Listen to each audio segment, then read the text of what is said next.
18 दिसंबर मनाबोगा गुरु बाबा के जयंती मनाबोना।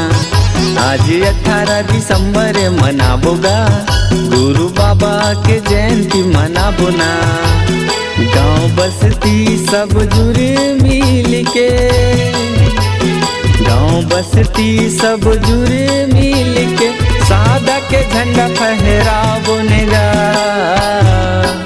आज 18 दिसंबर मनाबोगा गुरु बाबा के जयंती मनाबोना। आज 18 दिसंबर मनाबोगा गुरु बाबा के जयंती मनाबोना।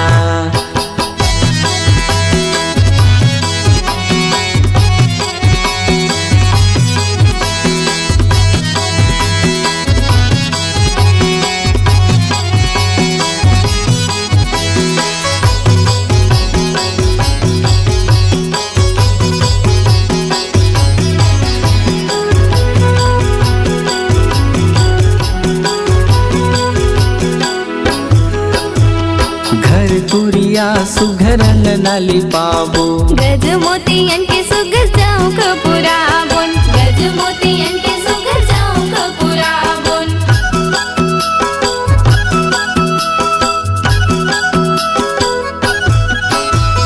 घर कुरिया सुघरन नाली पाबो, गज मोतियन के सुघर जाऊं कपुराबोन। गज मोतियन के सुघर जाऊं कपुराबोन।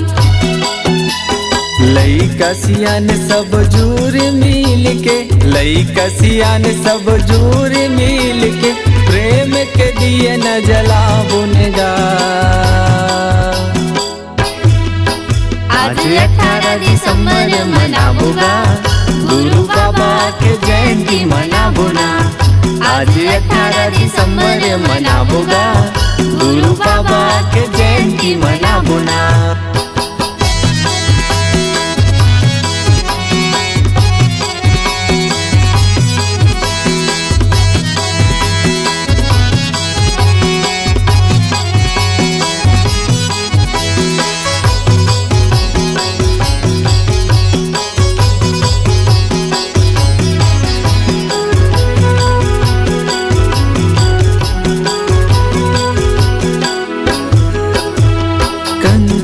थारी मारती सजाबुन, पान सुपारी सुगन नरियर मड़ाबुन। पान सुपारी सुगन नरियर मड़ाबुन।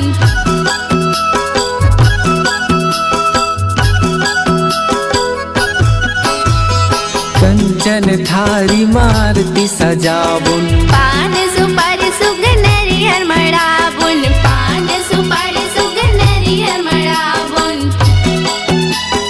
कंठी जनेव गुरु गद्दी में मढ़ा के, कंठी जनेव गुरु गद्दी में मढ़ा के चरणों में माथे नवाबोनेगा। आज 18 दिसंबर मनाबोगा गुरु बाबा के जयंती मनाबोना। आज 18 दिसंबर मनाबोगा गुरु बाबा के जयंती मनाबोना।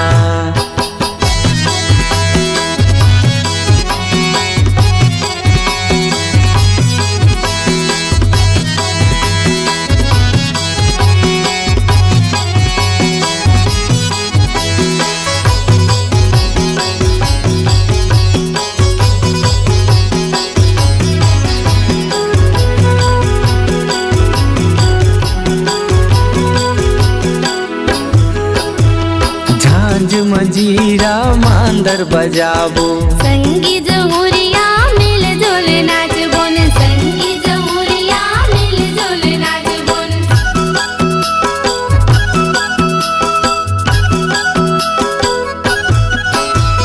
झांझ मंजीरा मांदर बजाबो, संगी जमुरिया मिल जुल नाचबोन।